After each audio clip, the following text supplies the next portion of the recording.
one thing that the government is trying to do is trying to limit social contact activity.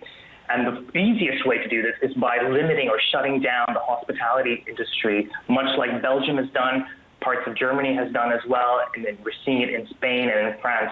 Whether it works or not remains to be seen, but it's clear with cases rising in the UK, this is going to be one of the key or easier approaches that the government will take to avoid a full-blown second national lockdown.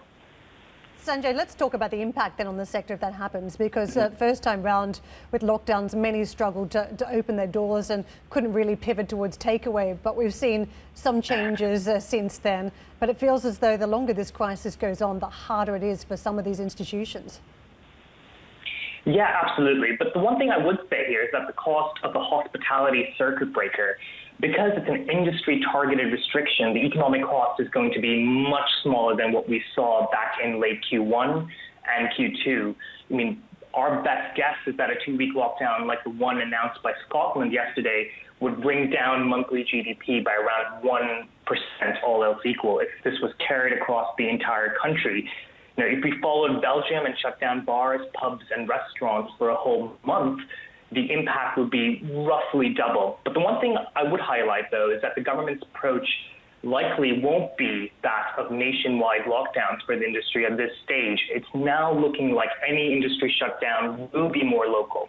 So it's not going to be a nationwide hospitality shutdown.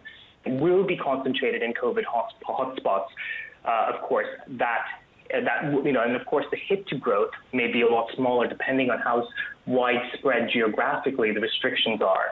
But, I think you raise a great point in terms of policy. There will need to be more support. The tighter the restrictions we get from here on out, the more the Treasury will need to do for the economy. Yeah, which is interesting, Sanjay, isn't it? Because we got a flavour for Rishi Sunak's thinking at the Conservative Party conference. And many now, I know, in the private wealth management business are advising clients to be alert to rises in capital gains tax early next year. What do you think we may be lined up for? You talked about further stimulus. Can the Chancellor actually do that whilst trying to rein in the growth in debt? Well, I don't think he has much of a choice. I mean, for hospitality, the Chancellor will need to do more if we decide the best thing for the country is to shut down the industry, and I suspect he will. The Chancellor has acted in a timely and appropriate fashion in the past, and I don't expect that to change. The industry has taken a big hit already. At the height of the pandemic first time around, the national lockdown wiped out 90% of food and accommodation output.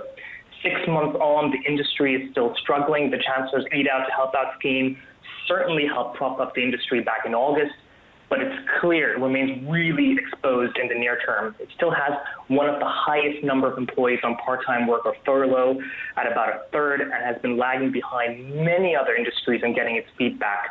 So with more restrictions on the horizon for hospitality, I think it's going to be a tough road ahead, and one that will need more government and public support if it is to get through largely unscathed to next year.